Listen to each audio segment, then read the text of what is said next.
அரசு ஊழியர்களுக்கான பதவி உயர்வில் இடஒதுக்கீடு அளிப்பது தொடர்பாக புதிய சட்டம் இந்த கூட்டத்தொடரிலேயே நிறைவேற்றப்படும் என்று முதலமைச்சர் ஸ்டாலின் உறுதியளித்துள்ளதாக விடுதலை சிறுத்தைகள் கட்சித் தலைவர் திருமாவளவன் தெரிவித்துள்ளார். சென்னை தலைமைச் செயலகத்தில் முதலமைச்சர் ஸ்டாலின் தலைமையில் ஆதி திராவிடர் மற்றும் பழங்குடியினர் நலத்துறையில் உயர்நிலை விழிப்புணர்வு மற்றும் கண்காணிப்பு குழு கூட்டம் நடைபெற்றது. இந்த கூட்டத்தில் பங்கேற்ற பின் செய்தியாளர்களை சந்தித்த திருமாவளவன் இதனை தெரிவித்தார். அரசு ஊழியர்களுக்கு பதவி உயர்விலே இடஒதுக்கீடு அளிப்பது தொடர்பான அரசமைப்பு சட்டம் 16(4)A விதியின்படி புதிய சட்டம் இந்த கூட்டத்தொடரிலேயே நிறைவேற்றப்படும் என்பதையும் மாண்புமிகு முதல்வர் அவர்கள் உறுதியளித்திருக்கிறார்.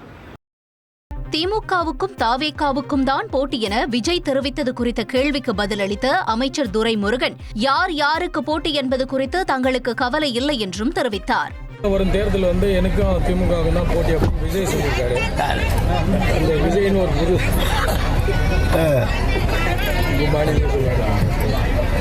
யார் யாருக்கு போட்டியோ அதை பற்றி நாங்கள் கவலைப்படவில்லை.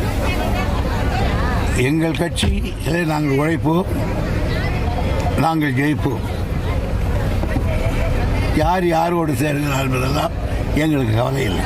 எடப்பாடி டெல்லிக்கு போயிருக்காரு, அமித்ஷா சந்திப்பு. யாரும் நம்ம டெல்லிக்கு அதான் சொல்லிட்டு யார் யார் இருப்போம், நமக்கு என்ன யார் யார் இருப்போம் அவ்வளோ பெரிய கவலை இல்லை. நாங்கள் உழைப்போம், ஜெயிப்போம்.